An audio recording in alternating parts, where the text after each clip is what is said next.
Hi, I am Biju S Nair, former office food corporation of India. Current അഫയേഴ്സിന്റെ പുതിയൊരു വീഡിയോയിലേക്ക് സ്വാഗതം. ഇന്നത്തെ ഹിന്ദു ന്യൂസ് പേപ്പർ എടുക്കുമ്പോൾ ആദ്യത്തെ ന്യൂസ് എന്ന് പറയുന്നത് ജമ്മു ആൻഡ് കാശ്മീരിലേക്ക് ഹരിയാനയിൽ ഇലക്ഷൻ റിസൾട്ട് ഇപ്പോൾ വരാൻ പോവുകയാണ്. ഇന്ന് രാവിലെ 8 മണി തൊട്ട് അവിടുത്തെ കൗണ്ടിങ് സ്റ്റാർട്ട് ചെയ്യും. കാശ്മീർ നമുക്കറിയാം ഒരു ഹിസ്റ്റോറിക്കൽ ഇലക്ഷൻ ആണ് കഴിഞ്ഞത്.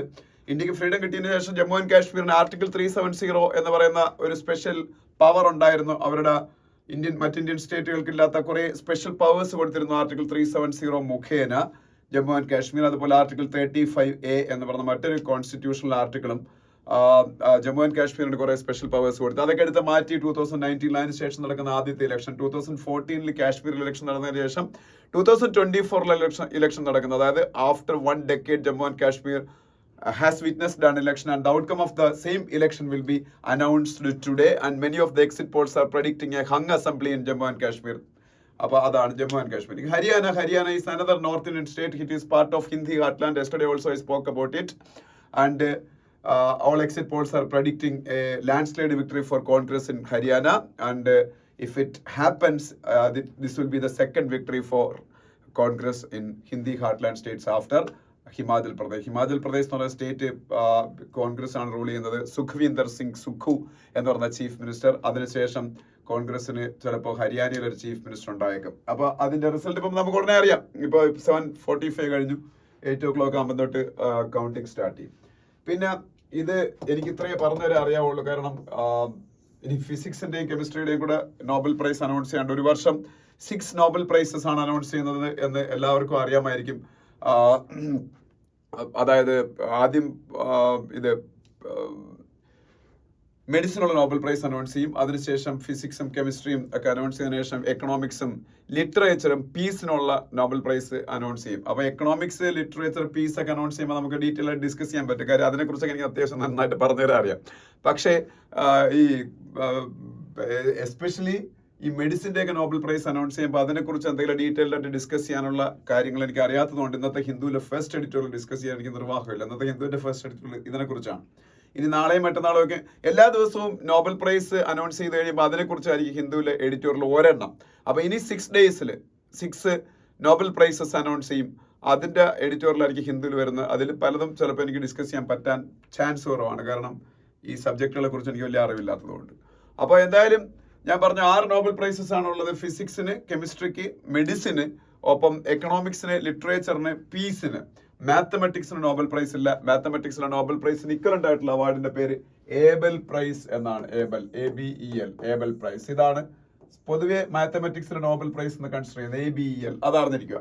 അപ്പൊ എന്തായാലും ഇപ്രാവശ്യത്തെ മെഡിസിനുള്ള നോബൽ പ്രൈസ് കിട്ടിയത് വിക്ടർ ആംബ്രോസ് അതുപോലെ ഗാരി റൂക്കുൻ എന്ന് പറയുന്ന 2 അമേരിക്കൻ സയന്റിസ്റ്റുകൾക്കാണ്. വിക്ടർ ആംബ്രോസിനും ഗാരി റൂക്കുനും.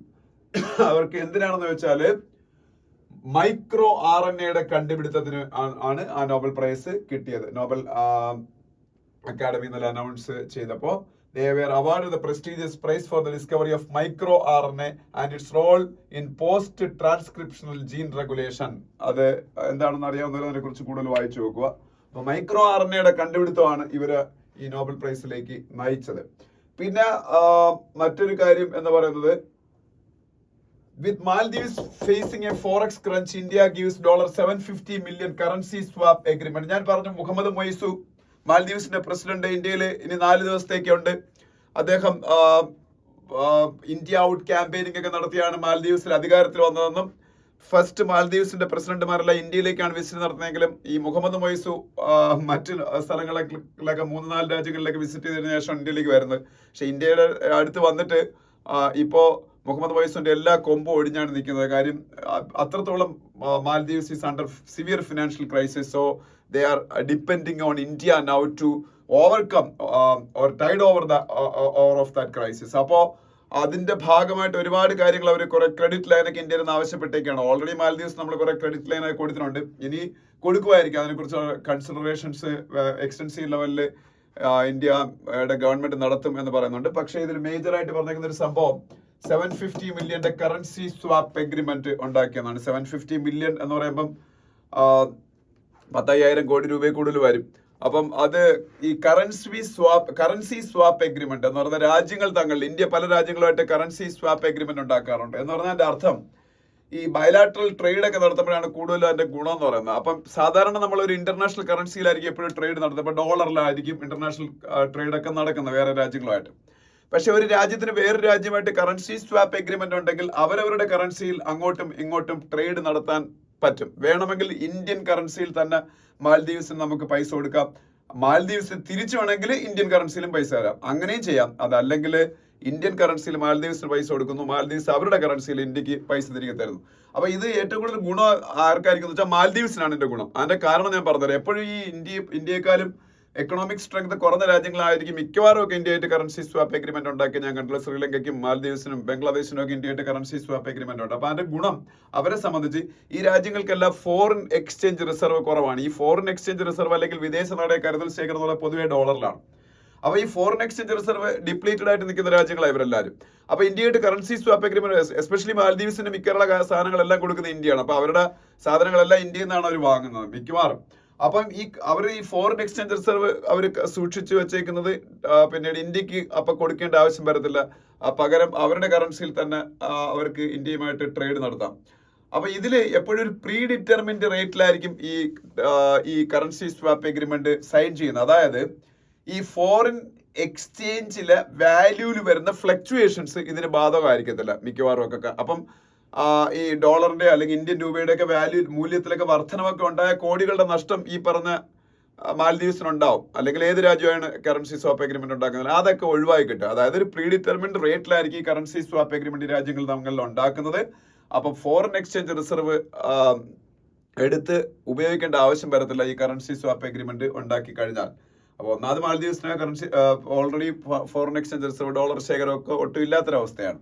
അപ്പൊ അവർക്കത് ഭയങ്കര യൂസ്ഫുൾ ആയിരിക്കും. പിന്നെ ഒരു കാര്യം, ഈ $750 million വരെ ഉള്ളൂ കറൻസി സ്വാപ്പ് എഗ്രിമെന്റ്. അതിനപ്പുറത്തേക്ക് ട്രേഡ് നടന്നാൽ ബാക്കി പൈസ ഈ സ്വാപ്പ് എഗ്രിമെന്റ് ആയിരിക്കത്തില്ല കൊടുക്കേണ്ടത്. അപ്പം അതാണ് കറൻസി സ്വാപ്പ് എഗ്രിമെന്റ് എന്ന് പറയുന്നത്. അപ്പം ഈ അതൊന്ന് മനസ്സിലാക്കി വെച്ചേക്കുക. പിന്നീട് പിന്നെ അവിടെ വേറെ ഒന്നും പറയാനില്ല. പിന്നെ DGCA bands some B-37s on certain landing routes എന്ന് പറഞ്ഞൊരു ന്യൂസ് ഉണ്ട്. അത് ചില ബോയിങ് വിമാനങ്ങളൊക്കെ ചില സ്ഥലങ്ങളിൽ ലാൻഡ് ചെയ്യുന്നതെന്ന് DGCA ഇന്ത്യയിലെ ഓപ്പറേറ്റേഴ്സിനെ വിലക്കിയൊക്കെയാണ്. ചില ബോയിങ് വിമാനങ്ങൾക്ക്, ബോയിങ്ങിന്റെ 737 സീരീസിലുള്ള ചില വിമാനങ്ങൾ റിസ്ക് ആണ് ഈ ചില ഹൈ ആൾട്ടിറ്റ്യൂഡ് പ്ലേസസിലൊക്കെ ലാൻഡ് ചെയ്യുന്നതെന്നാണ് പറയുന്നത്. അപ്പൊ അതുമായിട്ട് അതല്ല നമുക്ക് വേണ്ടതല്ലേ. DGCA എന്താണെന്നുള്ളതാണ് director general of civil aviation. DGCA അല്ലെങ്കിൽ directorate general of civil aviation, ഇന്ത്യയുടെ സിവിൽ ഏവിയേഷൻ സേഫ്റ്റി റെഗുലേറ്റർ ആണ് DGCA, directorate general of civil aviation എന്ന് പറയുന്നത്. അതിന്റെ ഹെഡിന് അതിന്റെ ഡയറക്ടർ ജനറൽ എന്ന് പറയും. അപ്പൊ ഇപ്പോഴത്തെ ഇന്ത്യയുടെ DGCA, directorate general of civil ഏവിയേഷന്റെ ഡയറക്ടർ എന്നുള്ള ആരാണെന്ന് വെച്ചാൽ വിക്രം ദേവ് ദത്ത് ആണ്. വിക്രം ദേവ് ദത്ത് ഇന്ത്യയുടെ കറണ്ട് DGCA. പിന്നീട്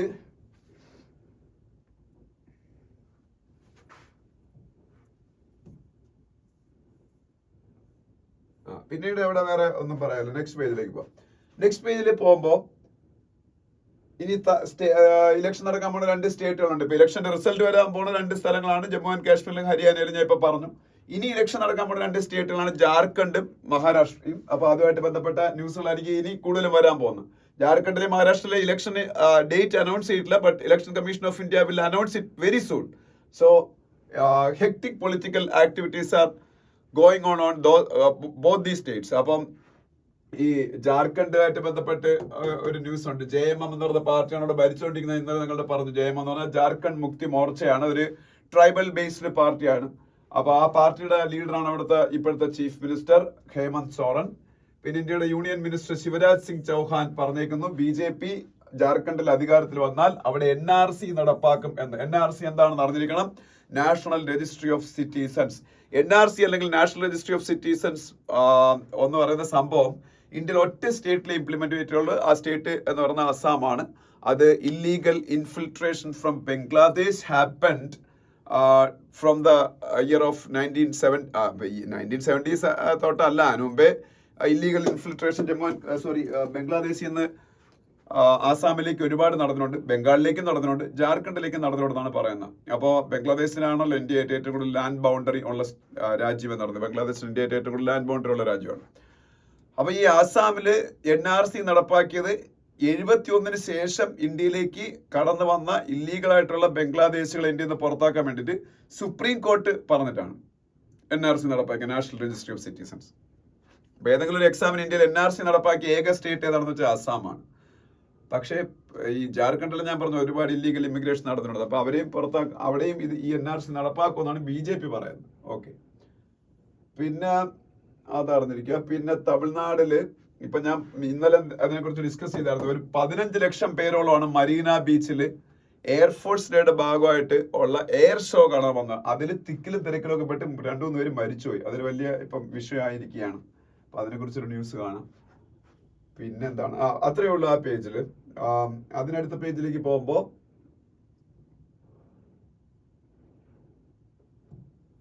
global body suspends Delhi zoo membership over welfare of elephants. അപ്പൊ ഈ നമ്മളുടെ ഡൽഹിയിൽ ഒരു നാഷണൽ സുവോളജിക്കൽ പാർക്ക് ഉണ്ട്. അതിന് world association of zoo and aquarium ഒരു ഗ്ലോബൽ അലയൻസ് ആണ് ഈ പറഞ്ഞ സുവോളജിക്കൽ പാർക്കിന്റെ ഒരു നാഷണൽ ഗ്ലോബൽ അലയൻസ് ആണ് world association of zoo and aquarium എന്ന് പറയുന്ന. അവർ 6 മാസത്തേക്ക് സസ്പെൻഡ് ചെയ്തു. ഒരു എലിഫന്റിന് നടത്തിയ ട്രീറ്റ്മെന്റ്, ഒരു ആനയെ ട്രീറ്റ്മെന്റ് നടത്തി എന്നുള്ള പേരിലാണ് അവരിപ്പോൾ സസ്പെൻഡ് ചെയ്തേക്കുന്നത്. അത് ജസ്റ്റ് ഒന്ന് അറിഞ്ഞിരുന്നാൽ മതി ഏത് സുവോളജിക്കൽ പാർക്കിനെയാണ് അങ്ങനെ സസ്പെൻഡ് ചെയ്തത്. ഡൽഹിയിലെ നാഷണൽ സുവോളജിക്കൽ പാർക്കിനെയാണ് സസ്പെൻഡ് ചെയ്തേക്കുന്നത്. ഓക്കെ, പിന്നെ ഇപ്പൊ പുതുതായിട്ട് കാസ്റ്റ് സെൻസസ് റിപ്പോർട്ട് റിലീസ് ചെയ്യാൻ പോണ കർണാടകമാണ്. ഞാൻ കഴിഞ്ഞ ക്ലാസ്സിൽ പറഞ്ഞായിരുന്നു, കർണാടകത്തിന്റെ ചീഫ് മിനിസ്റ്റർ സിദ്ധരാമയ്യ കുറച്ച് അലിഗേഷൻസിന്റെ ക്ലൗഡിന്റെ അകത്താണ്. അപ്പൊ അതിൽ നിന്ന് അറ്റൻഷൻ ഡിഫ്ലക്ട് ചെയ്യാനായിരിക്കും. അല്ലെങ്കിൽ 2018 കംപ്ലീറ്റ് ആയതാണ് ഈ കാസ്റ്റ് സെൻസസ് കർണാടകത്തിൽ. അതായത് കഴിഞ്ഞ കോൺഗ്രസ് ഗവൺമെന്റ് കർണാടക ഭരിക്കുന്ന സമയത്ത്. പക്ഷെ ഇപ്പൊ അതെടുത്ത് പൊടി തട്ടി പുറത്തെടുക്കാൻ കാര്യം ഇതാണ്. എന്തായാലും അത് അവിടെ വലിയ പൊളിറ്റിക്കൽ ആയിട്ടുള്ള ഡിസ്കഷൻസിന് കാരണമാവും. ഓക്കെ, ഇത്രയും ആ പേജിലുള്ളത്. ഇനി അതിനടുത്ത പേജിൽ പോകുമ്പോൾ ധാരാവി റീഡെവലപ്മെന്റിനെ കുറിച്ചൊക്കെ ന്യൂസ് ഉണ്ട്. ധാരാവി റീഡെവലപ്മെന്റ്. ധാരാവി എന്ന് പറയുന്നത് എന്താണ്? ഏഷ്യയിലെ തന്നെ ഏറ്റവും വലിയ സ്ലം ആണ്, മുംബൈയിലാണ്. അപ്പൊ അത് ഒരുപാട് ആൾക്കാർ വളരെ ശോചനീയമായ നിലയിൽ അവിടെ താമസിക്കുന്നുണ്ട്. അപ്പൊ ഈ ധാരാവിയിലെ ഒരു ഏരിയ കംപ്ലീറ്റ് അദാനി റിയാലിറ്റേഴ്സ് എന്ന് പറഞ്ഞ കമ്പനി ഉണ്ട്, അവർ റീഡെവലപ്പ് ചെയ്യാൻ പോയാണ്. അപ്പൊ റീഡെവലപ്പ് ചെയ്യുമ്പം ഒരു ഏരിയ ഫുള്ള് കൊമേഴ്സ്യൽ ലാൻഡായിട്ട് റീഡെവലപ്പ് ചെയ്യും. ഒപ്പം അവിടെ നിന്ന് കുടിയൊഴിപ്പിക്കപ്പെടുന്ന ആൾക്കാരുണ്ടല്ലോ, അവർക്ക് അവിടെ തന്നെ ഫ്ലാറ്റുകൾ നിർമ്മിച്ച് അവരവിടെ താമസിപ്പിക്കുക. അതാണ് എൻ്റെ പദ്ധതി. പക്ഷെ അതിൽ എന്തൊക്കെയോ പ്രശ്നങ്ങളുണ്ടെന്ന് പറഞ്ഞപ്പോൾ അലിഗേഷൻസ് ഒക്കെ വന്നേക്കാം. അതിനെ കുറിച്ചൊരു ന്യൂസാണ്. ധാരാവി നിങ്ങൾക്ക് അറിയാവുന്നത് കൊണ്ട് ഞാൻ ഡിസ്കസ് ചെയ്യുന്നേ ഉള്ളൂ. ഞാൻ പറഞ്ഞു ഇന്നത്തെ ഹിന്ദുവിലെ editorials. First editorial regulation role എന്ന് പറയുന്ന എഡിറ്റോറിയലാണ്. അത് മൈക്രോ RNAസിന്റെ കണ്ടുപിടുത്തം വഴി വിക്ടർ ആംബ്രോസും ഗാരി റൂക്കനും, ഈ 2 അമേരിക്കൻ സയന്റിസ്റ്റുകള് നമ്മളുടെ മെഡിസിനുള്ള നോബൽ പ്രൈസ് വിൻ ചെയ്തു. അതിനെ കുറിച്ചാണ്, അല്ലെങ്കിൽ ഫിസിയോളജിക്കുള്ള നോബൽ പ്രൈസ്. മെഡിസിനുള്ള നോബൽ പ്രൈസ് നല്ല പൊതുവെ ഇപ്പൊ ഫിസിയോളജിക്കുള്ള നോബൽ പ്രൈസ് എന്നാ പറയുന്നത്. അത് നേടിയതിനെ കുറിച്ചാണ്. അപ്പൊ അവരുടെ ആ കണ്ടുപിടുത്തവും അതിന്റെ ഇമ്പാക്റ്റും അതിനെ കുറിച്ചൊക്കെയാണ് ഈ എഡിറ്റോറിയൽ ഡിസ്കസ് ചെയ്തേക്കുന്നത്. അപ്പൊ അത് നിങ്ങൾ വായിച്ച് പഠിച്ചോളാം. നേരത്തെ പറഞ്ഞു ഈ എഡിറ്റോറിയൽ ഞാൻ ഡീറ്റെയിൽ ആയിട്ട് ഡിസ്കസ് ചെയ്യത്തില്ല, കാര്യം എനിക്ക് അത്ര അറിയാത്ത സബ്ജക്റ്റ് ആണത്. രണ്ടാമത്തെ മരീന മേഘം എന്ന് പറയുന്ന എഡിറ്റോറിയലാണ്. അതും അങ്ങനെ ഡീറ്റെയിൽ ആയിട്ട് ഡിസ്കസ് ചെയ്യാനൊന്നുമില്ല, ആർക്കും വായിച്ചാൽ മനസ്സിലാവുന്നുണ്ട്. പക്ഷെ ഞാൻ പറഞ്ഞ പോലെ എല്ലാ ദിവസവും നിങ്ങൾ എഡിറ്റോറിയൽസ് കറക്റ്റ് ആയിട്ട് വായിച്ചിരിക്കണം, കറണ്ട് അഫയേഴ്സ് പോയിന്റ് ഓഫ് വ്യൂവിലും അതുപോലെ നിങ്ങളുടെ ഈ കോംപ്രിഹെൻഷൻ സ്കിൽ ഇംപ്രൂവ് ചെയ്യാൻ വേണ്ടിയിട്ട്. അപ്പൊ മരീന മേഘം എന്ന് പറഞ്ഞാൽ ഇപ്പൊ ഓൾറെഡി ഡിസ്കസ് ചെയ്ത കാര്യം തന്നെയാണ്. മറീന ബീച്ച്, തമിഴ്നാട്ടിലെ ചെന്നൈയിലെ മറീന ബീച്ചിൽ ഈ എയർ ഷോ കാണാൻ വന്ന ആൾക്കാർ 15 ലക്ഷത്തോളം പേരാണ്. ഈ ഇന്ത്യൻ എയർഫോഴ്സിന്റെ 92nd റേസിംഗ് ഡേ, അത് October 8 ആണ്, ഇന്നലെ ആയിരുന്നു. അത് പ്രമാണിച്ച് October 7-നും October 6-നൊക്കെ ആയിട്ടായിരുന്നു ഈ എയർ ഷോ നടന്നത്. അപ്പോ അതില് ഇത്രയും വലിയ സ്പെക്ടേറ്റേഴ്സിന്റെ ഒരു സർജ് ഉണ്ടാവും എന്ന് മുൻകൂട്ടി കാണുന്നത് തമിഴ്നാട് ഗവൺമെന്റ് പരാജയപ്പെട്ടു. എയർഫോഴ്സിനെയും അതിന്റെ കാര്യത്തിൽ കുറ്റം പറയാണ്ട്. കാര്യം ഇത് ഇത്രയും കൊടും ചൂടിൽ ഉച്ച സമയത്തൊക്കെയാണ് നടത്തിയത്, അതും പാടില്ലായിരുന്നു. അതുപോലെ റെയിൽവേ അതോറിറ്റീസ് ഈ പ്രോപ്പർ അറേഞ്ച്മെന്റ്സ് ചെയ്തില്ല. അങ്ങനെ ഒരുപാട് കാര്യങ്ങളുണ്ടായി. അപ്പം ഈവൻ ഡ്രിങ്കിങ് വാട്ടർ ഫെസിലിറ്റി പോലും പ്രോപ്പറായിട്ട് കൊടുത്തില്ല. ടോയ്ലറ്റുകൾ ആവശ്യത്തിന് യൂസ് ചെയ്യാൻ ഈ ഏരിയ അവിടെ ഒരുക്കിയില്ല, ഇങ്ങനെയൊക്കെയുള്ള ആരോപണങ്ങളുണ്ട്. അപ്പൊ എന്തായാലും ഡീഹൈഡ്രേഷനും മറ്റ് സഫോക്കേഷനും ഒക്കെ കൊണ്ട് 200ഓളം ആൾക്കാർ ഫെയിൻറ്റഡ് ആയെന്നാ പറയുന്നത്. ചില ആൾക്കാർ മരിച്ചും പോയി. അപ്പൊ ഇത് മുമ്പും തമിഴ്നാട്ടിൽ ഇതേപോലെ ഒരു സംഭവം നടന്നിട്ടുണ്ട്. ഇതേപോലെ എയർഫോഴ്സിന്റെ ഒരു ഷോ നടന്നിട്ടുണ്ട്. അത് 2003-ലാണ്. അന്ന് ഏതാണ്ട് 13 ലക്ഷം ആൾക്കാർ പങ്കെടുത്തതാണ്. അന്നും ഇതേപോലെ തന്നെയായിരുന്നു. ആകപ്പാട് അവിടെ ഒരു കയോട്ടിക് സിറ്റുവേഷൻ ആണ് ഉണ്ടായത്. അപ്പൊ അതിൽ നിന്ന് പാഠം പഠിച്ച് ഇത്തരത്തില് ഒരു സിറ്റുവേഷനെ ഹാൻഡിൽ ചെയ്യാൻ അവിടുത്തെ അതോറിറ്റീസ് എല്ലാം പ്രോപ്പറായിട്ട് കോർഡിനേറ്റ് ചെയ്ത് എഫേർട്ട് എടുത്തിരുന്നെങ്കിൽ ഇത്തരത്തിലുള്ള ഒരു സിറ്റുവേഷൻ അവിടെ ഉണ്ടാകില്ലായിരുന്നു എന്നും ഒക്കെയാണ് ഈ എഡിറ്റോറിയൽ പറയുന്നത്. അല്ലാതെ അവിടെ വേറൊന്നും ഡീറ്റെയിൽ ആയിട്ട് അങ്ങനെ ഭയങ്കര സംഭവങ്ങളായിട്ട് പറയാനില്ല. അവരെ മിസ്മാനേജ്മെന്റ് അത് തന്നെയാണ്. മിസ്മാനേജ്മെന്റ് മൂലം ചില ജീവിതങ്ങൾ ഇല്ലാതായി, ചിലർ മരിച്ചുപോയി. ഒപ്പം ഒരുപാട് ആൾക്കാർക്ക് അതുകൊണ്ട് ഫിസിക്കൽ അല്ലെങ്കിൽ ഫിസിക്കൽ ഡിഫിക്കൽട്ടീസ് ഉണ്ടായി. അപ്പൊ അതാണ് ഈ മരീന മേഘം എന്ന് പറഞ്ഞ എഡിറ്റോറിയൽ. പിന്നെ rebalancing of India's great power relations എന്ന് പറയുന്ന ഒരു ആർട്ടിക്കിൾ ഇവിടെ കാണാം. ഇത് ഇന്ത്യ 2 ഗ്രേറ്റ് പവേഴ്സിന്റെ ഇടയിലായിരുന്നു ഒരു കാലഘട്ടത്തിൽ ഇന്ത്യയുടെ എക്സിസ്റ്റൻസ് എന്ന് പറയുന്ന ഒരു കാലഘട്ടത്തിൽ. അതായത് നെഹ്റുവിന്റെ കാലം തൊട്ട് ഏതാണ്ട് രാജീവ് ഗാന്ധിയുടെ ഒക്കെ കാലം വരെയും 10-40 വർഷക്കാലം. അന്ന് സോവിയറ്റ് യൂണിയൻ ഉണ്ടായിരുന്നു, ഒപ്പം അമേരിക്ക ഉണ്ടായിരുന്നു. സോവിയറ്റ് യൂണിയൻ എല്ലാ കാലത്തും ഇന്ത്യയോട് സ്റ്റെഡ് ഫാസ്റ്റ് ആയിട്ടുള്ള സപ്പോർട്ട് പുലർത്തി. അമേരിക്ക പലപ്പോഴും ഇന്ത്യക്ക് എതിരായിട്ടുള്ള നിലപാടുകളാണ് കോൾഡ് വാർ പീരീഡിലൊക്കെ എടുത്തുകൊണ്ടിരുന്നത്. ഇന്ത്യ ബംഗ്ലാദേശ് വാറിലൊക്കെ അത് ഓപ്പൺ ആയിട്ട് ഇന്ത്യ എക്സ്പീരിയൻസ് ചെയ്തതുമാണ്. പക്ഷേ ഈ കോൾഡ് വാർ പീരീഡ് കഴിഞ്ഞു, സോവിയറ്റ് യൂണിയൻ തകർന്നു. സോവിയറ്റ് യൂണിയന്റെ തകർച്ചയ്ക്ക് ശേഷം റഷ്യ ഉണ്ടാവുന്നു. റഷ്യ വ്ളാഡിമിർ പുടിന്റെ അണ്ടറിലാവുന്നു വളരെ പെട്ടെന്ന് തന്നെ. അപ്പൊ ഈ ഗ്രേറ്റ് പവർ എന്ന് പറയുന്ന അമേരിക്ക മാത്രമായും, but Russia has its own relevance ഇപ്പോഴും. അപ്പൊ ഇതില് ഇടയിൽ കൂടെയാണ് ഇപ്പൊ യുക്രൈൻ റഷ്യ വാർ ഉണ്ടാവുന്നത്. യുക്രൈൻ റഷ്യ വാർ ഉണ്ടായപ്പോഴത്തേക്ക് റഷ്യ പൂർണ്ണമായിട്ടും വെസ്റ്റേൺ വേൾഡിൽ നിന്ന് ഒറ്റപ്പെട്ടു എന്നുള്ള കാര്യം നമുക്കറിയാം. ഇപ്പൊ വേൾഡില് പുതിയ റീഅലൈൻമെന്റ്സുകൾ ഉണ്ടാവുകയാണ് അപ്പോഴും. അപ്പോ റഷ്യക്ക് പൂർണ്ണമായിട്ടും ചൈനയെ ഡിപ്പെൻഡ് ചെയ്യേണ്ടതായിട്ടുള്ള അവസ്ഥ വന്നു. കാരണം വെസ്റ്റേൺ പവേഴ്സ് എല്ലാം കൂടെ റഷ്യ ഐസൊലേറ്റ് ചെയ്തിരിക്കുകയാണ് വിത്ത് സാങ്ഷൻസ്. അപ്പോ ലോകത്തിലെ മറ്റൊരു സൂപ്പർ പവറായ ചൈനയ്ക്ക് ഒപ്പം നിൽക്കേണ്ട അവസ്ഥ റഷ്യക്ക് വന്നു. റഷ്യ പൂർണ്ണമായിട്ടും ചൈനയെ ഡിപ്പെൻഡ് ചെയ്തെന്ന് മാത്രമല്ല, ചൈനയുടെ ഒരു ജൂനിയർ പാർട്ണറായിട്ട് റഷ്യ മാറുന്ന ഒരു കാര്യവും നമ്മൾ കണ്ടു. അപ്പൊ നമുക്ക് ഇതേ സമയത്ത് തന്നെ നമുക്കറിയാം ചൈന ഇന്ത്യക്ക് വലിയ ബുദ്ധിമുട്ടുകൾ സൃഷ്ടിച്ചുകൊണ്ടിരിക്കുകയാണ്. എസ്പെഷ്യലി അതിർത്തിയിൽ ലഡാക്ക് മേഖലയിലൊക്കെ കഴിഞ്ഞ 4 years ആയിട്ട് ചൈന ട്രാൻസ്ഗ്രഷൻസ് നടത്തി. അവിടെ നിന്ന് ഡിസെൻഗേജ്മെന്റിന് അവർ തയ്യാറാവുന്നുമില്ല. After several rounds of talks between the top commanders of both forces, Chinese and Indian forces. And at the same time China ഒരു ടാക്ടിക്കായിട്ട് യൂസ് ചെയ്യുന്ന സംഭവം എന്ന് വെച്ചാൽ പാകിസ്ഥാൻ എന്ന് പറയുന്ന രാജ്യത്തിനെ ഉപയോഗിച്ച് ഇന്ത്യക്കെതിരെ പ്രോക്സി വാറും കൂടെ നടത്തുക. എങ്ങനെയാണ് പ്രോക്സി വാർ? പാകിസ്ഥാൻ ഒരു പ്രോക്സി ആയിട്ട് ഉപയോഗിച്ചുകൊണ്ട് ഇന്ത്യയിലേക്ക് ടെററിസം എക്സ്പോർട്ട് ചെയ്യുക. അപ്പൊ എപ്പോഴും ഇന്ത്യയിൽ ഇന്റേണൽ ആയിട്ടുള്ള സെക്യൂരിറ്റി പ്രോബ്ലംസ് ക്രിയേറ്റ് ചെയ്യുക. അതും ചൈനയുടെ ഒരു ടാക്ടിക്കാണ്. അപ്പൊ അത്തരൊരു സിറ്റുവേഷനിൽ ചൈനയോട് പൂർണ്ണമായിട്ടും റഷ്യ അനുഭാവം പുലർത്തി നിൽക്കുമ്പോൾ ഇന്ത്യക്ക് പക്ഷെ റഷ്യയെ വേണ്ടാന്ന് വെക്കാനും പറ്റില്ല. കാര്യം ഇന്ത്യയുടെ പണ്ട് തൊട്ടുള്ള ടൈം ടെസ്റ്റഡ് ഫ്രണ്ട് ആണ്. ഇന്ത്യയുടെ ഡിഫൻസ് റിലേഷൻഷിപ്പ് മൊത്തവും റഷ്യയായിട്ടാണ് കേന്ദ്രീകരിച്ചിരുന്നത്. ഇപ്പം കുറച്ചൊക്കെ ഡൈവേഴ്സിഫൈ ചെയ്തെങ്കിലും. അപ്പൊ ഇന്ത്യ ഇപ്പോ റഷ്യ യുക്രൈൻ വാർ നടന്നുകൊണ്ടിരിക്കുകയാണ്. അപ്പൊ അതിൻ്റെ ഇടയിൽ കൂടെ ഇന്ത്യ വേറൊരു ഗ്രൂപ്പിന്റെ ഭാഗമായി ക്വാഡ് എന്ന് പറഞ്ഞാൽ നമുക്ക് അത് കുറച്ച് 2-3-4 വർഷം ഇന്ത്യ ക്വാഡിന്റെ ഭാഗമായിട്ട്. ക്വാഡ് എന്ന് പറഞ്ഞാൽ കോഡിലാറ്ററൽ ആണ്. Largely it is A group against the China's hegemony in the Indo-Pacific region, and India and the other Quad partners intended to make Indo-Pacific a rule-based region. അല്ലെങ്കിൽ ചൈനയുടെ ആ ഒരു പിന്നെ എന്താ പറയുന്ന ഒരു ഹെഗമോണി അംഗീകരിക്കാതെ അവിടെ റൂൾ ബേസ്ഡ് ആയിട്ടുള്ള ഒരു എന്താ പറയുന്ന ഒരു നാവിഗേഷനും ഒരു പിന്നീട് മറീൻ സിസ്റ്റവും ഒക്കെ ഡെവലപ്പ് ചെയ്യാൻ വേണ്ടിയിട്ടാണ് ക്വാഡ് പ്രവർത്തിക്കുന്നത്. ഏഷ്യൻ നാറ്റോ എന്നൊക്കെയാണ് പിന്നീട് ചൈന ക്വാഡിനെ വിളിച്ച് കളിയാക്കുന്നത്. റഷ്യയും വളരെ സ്ട്രോങ് ആയിട്ട് ക്വാഡിനെ ഒപ്പോസ് ചെയ്യുന്നുണ്ട്. അപ്പം ഈ പറയുന്നതെല്ലാം കേൾക്കുമ്പോൾ നമുക്കൊരു കോൺഫ്ലിക്റ്റിംഗ് ആയിട്ടുള്ള ഒരു സിറ്റുവേഷൻ ആണ്, അല്ലെങ്കിൽ വളരെ ഒരു കൺഫ്യൂസിംഗ് ആയിട്ടുള്ള ഒരു പസിലിംഗ് ആയിട്ടുള്ള സിറ്റുവേഷൻ ആണ് ഇന്ത്യ, റഷ്യ, മറ്റേ US, അതിന്റെ അലയൻസ് പാർട്ട്നേഴ്സ്, ഇവരെല്ലാവരെയും കൂടെ ഇടയിലുള്ള ഇപ്പോൾ ഒരു സിറ്റുവേഷൻ എന്ന് പറയുന്നത്. ഇപ്പൊ ഇന്ത്യ ഇതിന്റെ ഇടയിലാണ്. ഇന്ത്യ എല്ലാവരുമായിട്ട് ഫ്രണ്ട്ലി ആണ്. ഇതിന്റെ ഇടയിൽ കൂടെ റഷ്യ യുക്രൈൻ വാർ ഉണ്ടായപ്പോൾ ഇന്ത്യ സ്ട്രാറ്റജിക് ഓട്ടോണമി എന്ന് പറഞ്ഞ നമ്മളുടെ ആ ഒരു പോളിസി എടുത്തുയർത്തി പിടിച്ചുകൊണ്ട് വെസ്റ്റേൺ നേഷൻസ് എല്ലാം റഷ്യയെ ഒറ്റപ്പെടുത്തി, റഷ്യയുടെ നിന്ന് ഓയിലൊന്നും വാങ്ങാതെ സാങ്ഷൻസ് ഏർപ്പെടുത്തിയപ്പോഴും ഇന്ത്യ റഷ്യയുടെ കയ്യിൽ നിന്ന് ഓയിലൊക്കെ വാങ്ങുന്ന ഒരു സിറ്റുവേഷൻ ഉണ്ടായി. എന്ന് മാത്രമല്ല, യുക്രൈനിൽ നടന്ന യുദ്ധത്തിന് ഒരിക്കൽ പോലും വളരെ സ്ട്രോങ്ങസ്റ്റ് ടേംസിൽ ക്രിട്ടിസൈസ് ചെയ്യാനോ റഷ്യയെ ക്രിട്ടിസൈസ് ചെയ്യാനോ ഇന്ത്യ തയ്യാറായില്ല.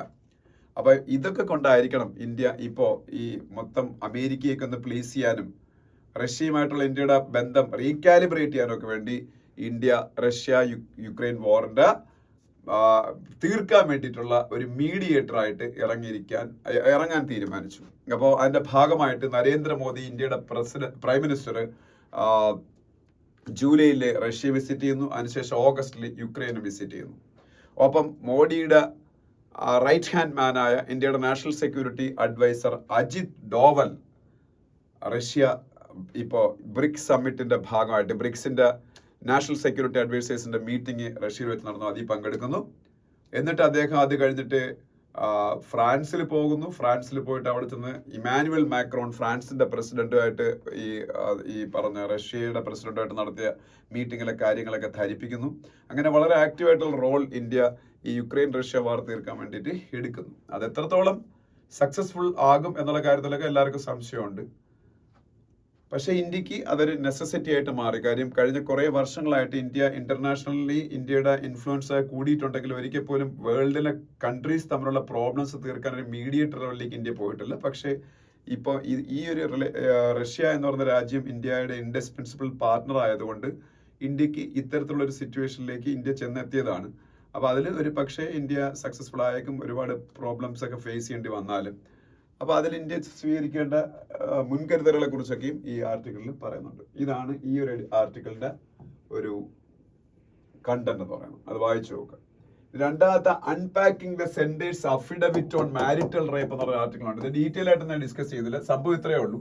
ഇന്ത്യയുടെ BNS ഭാരതീയ ന്യായ സംഹിത ഇപ്പോ IPC ഇന്ത്യൻ പീനൽ കോഡിനെ റീപ്ലേസ് ചെയ്തുകൊണ്ട് ബ്രിട്ടീഷ് എറയിൽ ഉണ്ടാക്കിയ IPC ഇന്ത്യൻ പീനൽ കോഡിനെ റീപ്ലേസ് ചെയ്തുകൊണ്ട് ഇന്ത്യയിൽ ഉണ്ടായ സംഭവമാണല്ലോ ഭാരതീയ ന്യായ സംഹിത BNS.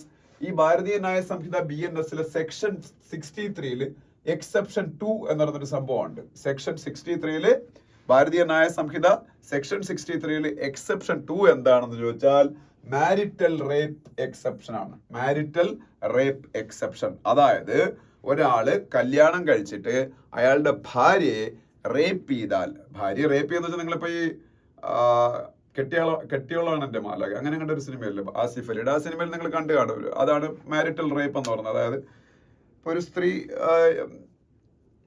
ഭാര്യയാണെങ്കിൽ ഇപ്പൊ സമ്മതമില്ലാതെ അയാളുമായിട്ട് ലൈംഗിക ബന്ധത്തിൽ ഏർപ്പെടുന്നതിന് റേപ്പ് എന്ന് തന്നെയാണ് പറയേണ്ടത്. അപ്പൊ അതിന് മാരിറ്റൽ റേപ്പ് എന്ന് പറയും, മാരീഡ് ആയിട്ടുള്ള ആൾക്കാരായതുകൊണ്ട്. പക്ഷെ മാരിറ്റൽ റേപ്പ് ഇന്ത്യയിൽ റേപ്പ് പോലെ, സാധാ റേപ്പ് പോലെ പിന്നീട് ഒരു ക്രിമിനൽ ഒഫൻസ് അല്ല. അതിന്റെ പേരിൽ പണിഷ്മെന്റ് ഒന്നും ഇല്ല.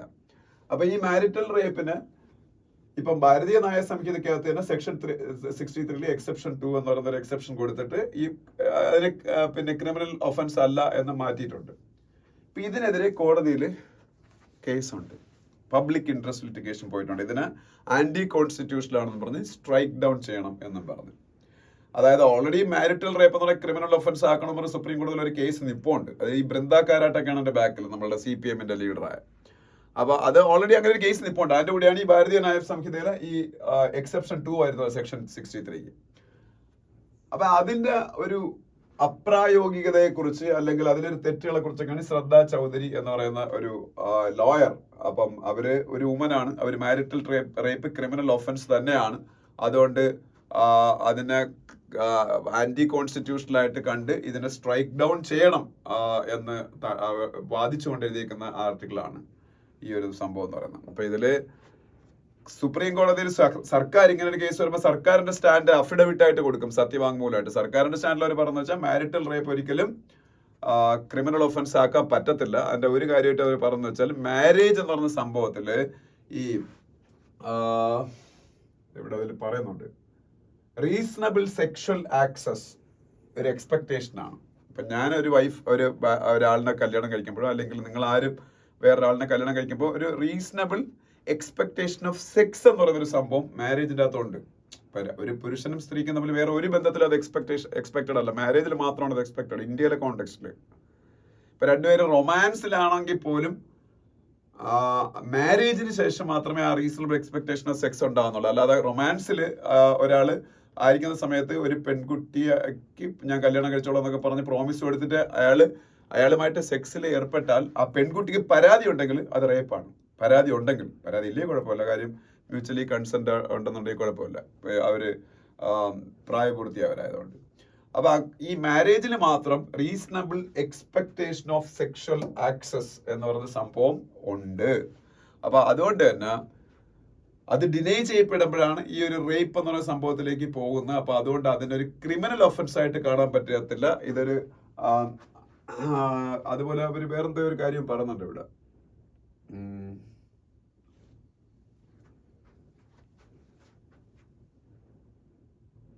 വേറൊരു ആർഗ്യുമെന്റ് ഉണ്ടായിരുന്നു, നല്ലൊരു ആർഗ്യുമെന്റ് ആയിട്ട് അത് എനിക്ക് തോന്നിയതാണ്. കാരണം ഇതൊരു എന്തായിരുന്നു സൊസൈറ്റൽ പ്രോബ്ലം ആണ്, അങ്ങനെ എന്തോ ഒരു സംഭവം ഉണ്ടായിരുന്നു. ഇതാണ് ഇത്. Centre's affidavit also make the claim that marital rape is a social not a legal issue. ഇതൊരു സോഷ്യൽ ഇഷ്യൂ ആണ്, ഇതൊരു ലീഗൽ ഇഷ്യൂ അല്ല എന്നുള്ള രീതിയിലും സുപ്രീം കോടതിയിൽ സെൻട്രൽ ഗവൺമെന്റ് അഫിഡവിറ്റ് കൊടുത്തിട്ടുണ്ട്. അപ്പൊ ഇതെല്ലാം ഇതിന്റെ അകത്ത് സെൻട്രൽ ഗവൺമെന്റിന്റെ ആർഗ്യുമെന്റ്സ്. പക്ഷെ അതിനെ ക്രോസ് ചെയ്യാൻ വേണ്ടിയുള്ള കുറെ ആർഗ്യുമെന്റ്സ് ഇവർ ഈ പറയുന്നുണ്ട്. അപ്പൊ എന്തായാലും കോടതി ഡിസിഷൻ എടുക്കും ഉടനെ തന്നെ. അപ്പൊ അതിന് മുമ്പായിട്ട് ഇങ്ങനെ ഒരു ആർട്ടിക്കിൾ ഇത് വന്നതേ ഉള്ളൂ, മാരിറ്റൽ റേപ്പ് എന്ന് പറയുന്ന സംഭവം.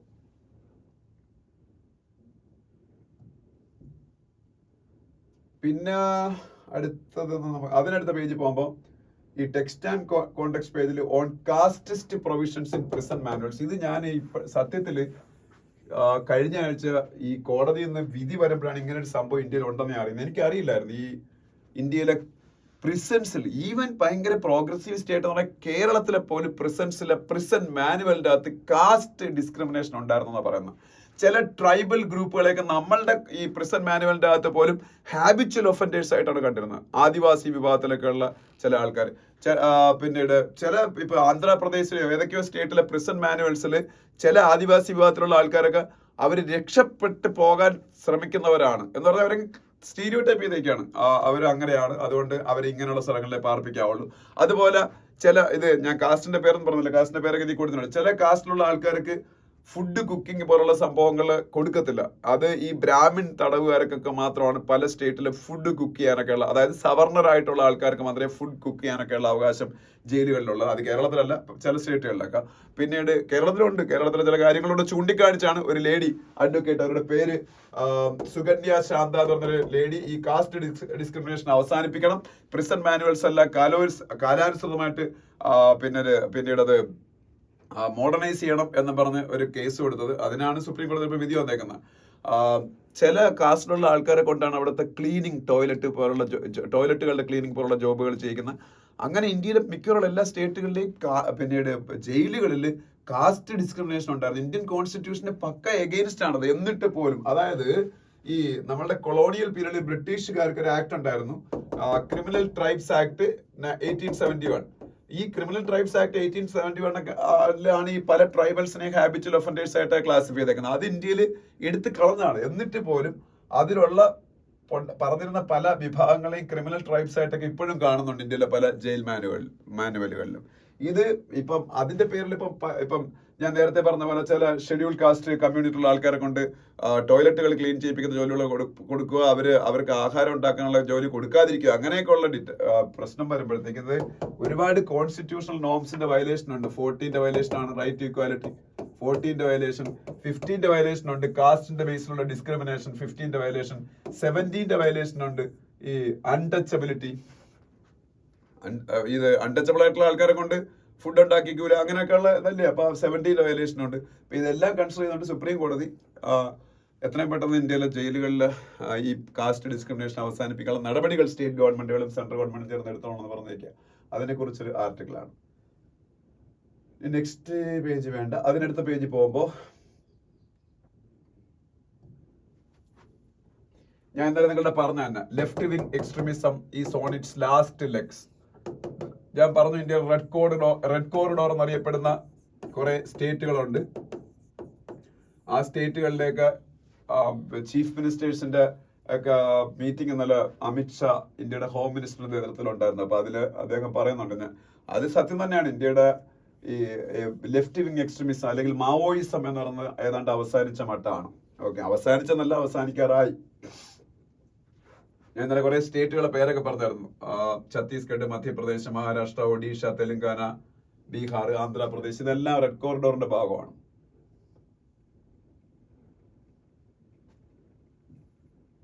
പിന്നെ നമ്മൾ എപ്പോഴും ഞാൻ പറയുന്നത് തന്നെ ലഡാക്കിന്റെ പ്രശ്നങ്ങൾ അറിയാലോ. ലഡാക്കിന് വേണ്ടിയിട്ട് ഫാസ്റ്റിംഗ് ഒക്കെ ചെയ്യുന്ന ആളാണ് സോനം വാങ്ചുക്. ആക്ടിവിസ്റ്റ് ആണ്.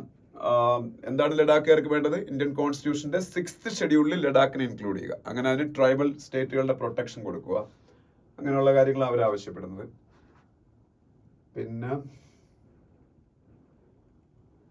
അതിനടുത്ത പേജിൽ പോകുമ്പോൾ നരേന്ദ്രമോദി ഇന്ത്യയിൽ 23 വർഷം പവറിൽ കംപ്ലീറ്റ് ചെയ്തതിനെ കുറിച്ചുള്ള ന്യൂസാണ് നമുക്ക് വേണ്ട.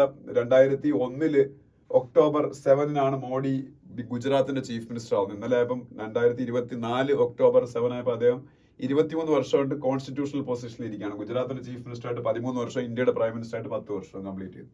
അതിനെക്കുറിച്ചൊരു ന്യൂസ് ഉണ്ട്. പിന്നെ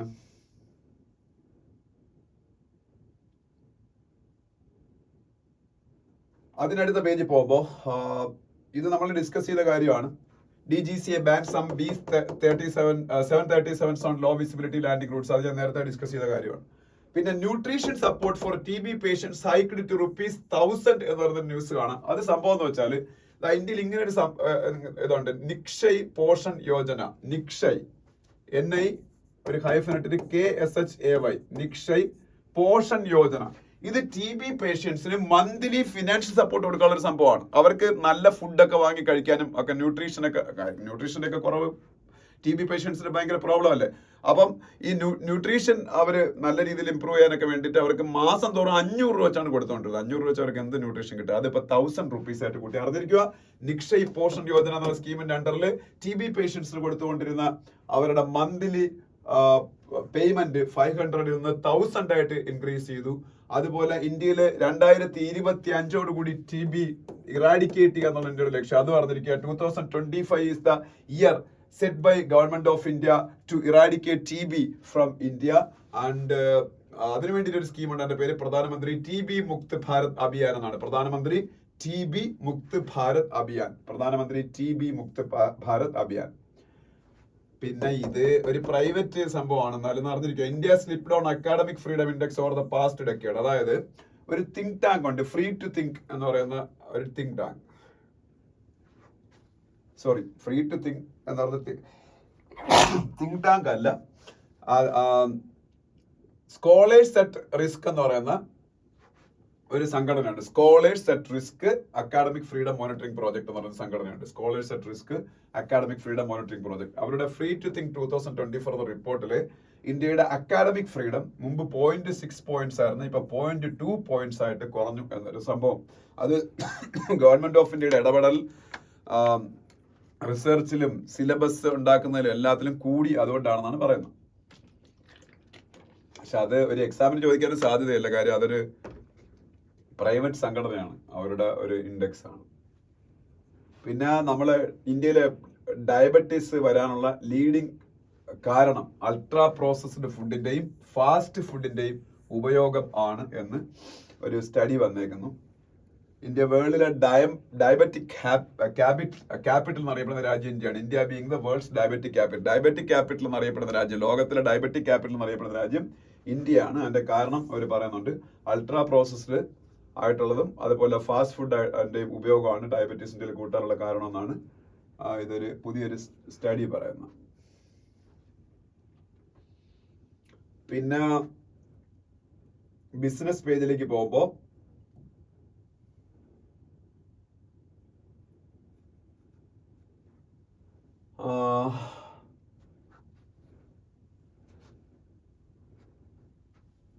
ബിസിനസ് ഡെയിലേക്ക് ഓട്ടോ സെയിൽസ് കുറഞ്ഞതിനെ കുറിച്ചൊക്കെ, അതായത് നമ്മൾ വാഹനങ്ങളുടെ വിൽപ്പന കുറഞ്ഞതിനെ കുറിച്ചൊക്കെ ഒരു ന്യൂസ് കാണാം. പിന്നെ റീറ്റെയിൽ ഇൻഫ്ലേഷന്റെ കാൽക്കുലേറ്റ് എന്ത് വെച്ചാണ്, CPI വെച്ചാണ്, കൺസ്യൂമർ പ്രൈസ് ഇൻഡെക്സ് വെച്ച്. അതുമായിട്ട് ബന്ധപ്പെട്ട ഒരു ന്യൂസ് ഉണ്ട്. CPI കൺസ്യൂമർ പ്രൈസ് ഇൻഡെക്സ് ആണ് ഇന്ത്യയിൽ റീറ്റെയിൽ ഇൻഫ്ലേഷൻ കാൽക്കുലേറ്റ് ചെയ്യാൻ ഉപയോഗിക്കുന്നത്. ഹോൾസെയിൽ ഇൻഫ്ലേഷൻ കാൽക്കുലേറ്റ് ചെയ്യാൻ ഉപയോഗിക്കുന്നത് WP ആണ്, ഹോൾസെയിൽ പ്രൈസ് ഇൻഡെക്സ്. പിന്നെ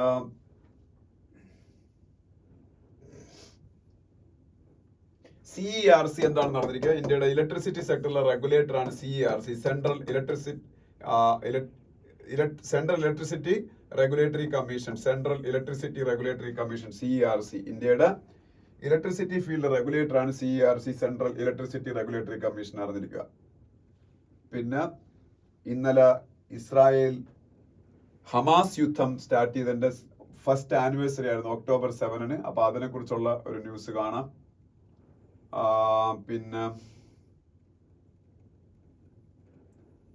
പിന്നെന്താണ്, പിന്നെ ടർക്കിയുടെ പ്രസിഡന്റ്, ടർക്കിയെ എന്നാണ് ആ രാജ്യത്തിന്റെ പുതിയ പേര്, ടർക്കിയുടെ പ്രസിഡന്റ് റെസെപ് തായിപ്പ് എർദോഗാൻ, അദ്ദേഹം ഇസ്രായേലിനെ വാൺ ചെയ്തിരിക്കുന്നു. ഇസ്രായേല് ഈ ചെയ്യുന്നതിനെല്ലാം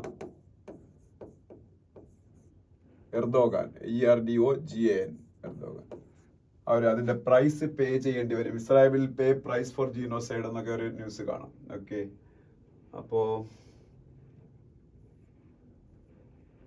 അതൊക്കെയാണ് അവിടെ. പിന്നെ US ഇലക്ഷനെ കുറിച്ച്, US ഇലക്ഷൻ അടുത്ത മാസമാണ്, ഇനി കുറച്ച് ദിവസങ്ങളേ ഉള്ളൂ.